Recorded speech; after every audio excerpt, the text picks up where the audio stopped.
الرحیم الا ان اولیاء اللہ لا خوف علیہم ولا هم یحزنون۔ ناظرین اور سامعین، آج ہم ایک ایسی متبرک مقام پر کھڑے ہیں کہ جہاں سے ہندوستان میں مدارس، مساجد، خانقاہوں اور اللہ کی شروعات ہوئی، اور یہ وہ پہلی متبرک مسجد ہے جس کو ہندوستان میں تقریباً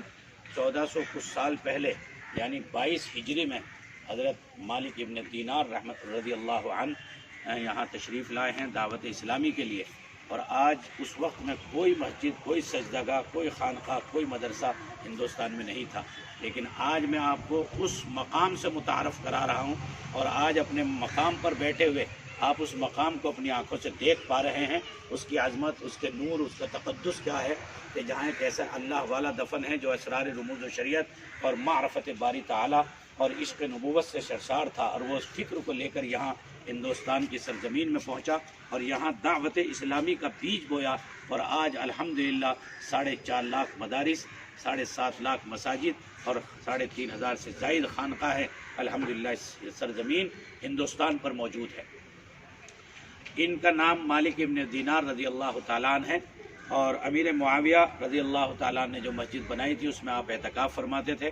اور بہت ہی اللہ تبارک و تعالیٰ کے برگزیدہ بندے تھے۔ ایک ملحد کے ساتھ جب آپ کا مقابلہ ہوا تو آپ کو ان کی زندگی کا ایک بہت حیرت اور اللہ کے نزدیک ان کا کیا مقام تھا وہ بات بتا رہا ہوں، کہ جب ان کے ساتھ مقابلہ ہوا اور دلائل سے کوئی بھی جو ہے پیچھے نہیں ہٹا، تو آخرکار عوام نے فیصلہ کیا کہ ایک آگ جلائی جائے، اور اس آگ میں دونوں کے ہاتھ رکھے جائیں، جس کا ہاتھ جل جائے گا وہ ناحق ہوگا، اور جس کا نہیں جلے گا وہ حق پر ہوگا۔ چنانچہ سیدنا مالک ابن دینار رضی اللہ تعالیٰ عنہ کا ہاتھ بھی جو ہے وہ نہیں جلا، اور ان کا ہاتھ بھی نہیں جلا۔ آپ اندر سے بہت زیادہ جو ہے غمگین ہوئے، اللہ سے فریاد کی، تو آواز آئی، مالک ابن دینار تیرے ہاتھ کی برکت اور تیرے ہاتھ کے تقدس کی وجہ سے ہی میں نے ملحد کے ہاتھ کو نہیں جلایا، ورنہ دنیا یوں کہے گی کہ اتنے بڑے خدا کے ولی کے ہاتھ میں ہاتھ تھا اور دونوں نے ملا کر کے اس میں آگ میں رکھا تھا کہ اس کا جل گیا، تو پھر تیرے ہاتھ کی کوئی مقام اور وقت نہیں ہوتا۔ اس لیے ناظرین اور سامعین، یہ حضرات ملت کا سرمایہ ہیں، یہ حضرات ہمارے وجود کا بنیادی گویا کے ذریعہ اور وسیلہ ہے، اس لیے ان حضرات کی دعوت پر، ان کی فکر پر ساری امت کو کھڑا ہونا، یہ ہمارے مسائل اور ہماری مشکلات کا حل ہے۔ جس فکر اسلامی اور جس خلافت اسلامی اور اللہ کے نظام اور گویا کہ اللہ کے اوامر اور تعلیمات کو یہاں نافذ کرنے کے لیے، زمینی حقیقت پر نافذ کرنے کے لیے یہ حضرات ملکوں گئے، آج امت نے اسی سبق کو بھلا دیا۔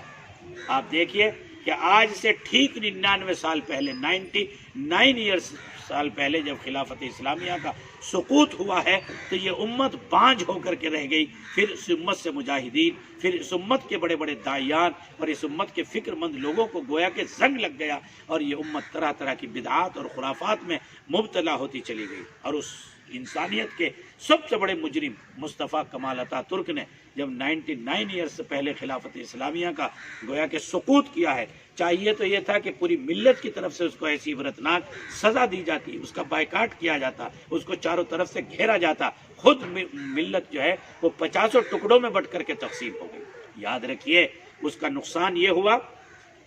کہ انسانیت اور اس امت کو جو بہتری کے لیے اٹھایا گیا تھا، وہ سارے اوصاف ہمارے اندر سے کیا ہو گئے، ختم ہو گئے۔ اس لیے ضروری ہے کہ ہم اس فکر کو زندہ کریں، اور جناب رسول اللہ صلی اللہ علیہ وسلم کی ایک حدیث میں آپ کو سناتا ہوں کہ ہم چستی اور گرانی دونوں حالتوں میں، تنگی اور کشادگی کے عالم میں اپنے اوپر ترجیح دیے جانے پر بھی اطاعت و فرمانبرداری کریں گے میرے مولا، اور یہ بھی کہ ہم حکمرانوں کے ساتھ حکومت کے بارے میں اس وقت تک جھگڑا نہ کریں جب تک ان سے اعلانیہ کفر یعنی کفر بواح کھلم کھلا ظاہر نہ ہو، اور یہ کھلم کھلا کفر مصطفیٰ کمال عطا ترک سے ظاہر ہوا، اور اس نے خلافت اسلامیہ کا ڈھانچہ گویا کہ ریزہ کر کے اور پوری امت کی کمر میں ایسا خنجر گھونپا کہ یہ امت یہودیوں، عیسائیوں، ملحدوں اور مشرکوں کا لقمہ اجل بن کر کے رہ گئی، اور آج چاروں طرف سے بموں کے ذریعے سے، آج چاروں طرف سے تنگی کے ذریعے سے، آج چاروں طرف سے ان کے مساجد، مدارس، خانقاہوں کو نشانہ بنا کر اس امت کے وجود کو ختم کرنے کی سازش اور کوشش کی جا رہی ہے۔ اس لیے یاد رکھیے خدا کے محبوب پیغمبر کی حدیث اس دنیا میں نافذ ہر حال میں ہونی ہے کہ ہر کچے پکے گھر میں ایمان کا کلمہ اور ایمان کا نور داخل ہوگا۔ اس کے لیے ضروری ہے کہ ہم خوش نصیب بنیں، اور اس کی فکر کریں، اس کے لیے ذہن سازی کریں اور اس بات کو طے کریں۔ یہ میرا پیغام ہے اس مالک ابن دینار رضی اللہ تعالیٰ عنہ کے اس مرقد مبارک سے اور اس تاریخی اور ہسٹوریکل جگہ سے کہ ملت کا ایک ایک فرد یہ طے کرے کہ میں یہاں بال سے لے کر اور اپنے آخری پیر کے انگوٹھے تک اسلام کے احکام کو نافذ کروں گا اپنے جسم پر۔ اور جب ہم اس کے لیے تیار ہو جائیں گے، ذہناً، فکراً اور ارتداد ذہنی سے بچیں گے اور ہم اپنے اوپر اسلامی تعلیمات کو نافذ کرنے کا عہد کر لیں گے تو انشاءاللہ خلافت اسلامیہ کا وجود اس دنیا میں پھر سے ہو جائے گا اور پھر یہ زمین اللہ کی برکتوں اور رحمتوں سے مالا مال ہو جائے گی، اور امت جو ٹکڑوں ٹکڑوں میں، فرقوں میں اور نقصان میں بٹ کر کے رہ گئی ہے اور ہم ایک زنگ خوردہ لوہے کی طرح جو ہے بالکل بیکار پڑے ہوئے ہیں اور انسانیت کے لیے نفع بخش نہیں رہے ہیں، اس لیے ضروری ہے کہ ہم اپنے اندر فکر پیدا کریں، خلافت اسلامی کے وجود کی ذہن سازی کریں اور جن اعمال اور تعلیمات کو لے کر نبی پاک علیہ السلام اس دنیا میں تشریف لائے ہیں، ہم اپنی جد و جہد اور زندگی کا محور اور مقصد اوڑھنا بچھونا اس فکر کو بنائیں تو انشاءاللہ سارا باطل اپنے تمام تر طاقتوں کے باوجود آپ کے سامنے گھٹنا ٹیکنے پر مجبور ہوگا اور بیت العنکبوت یعنی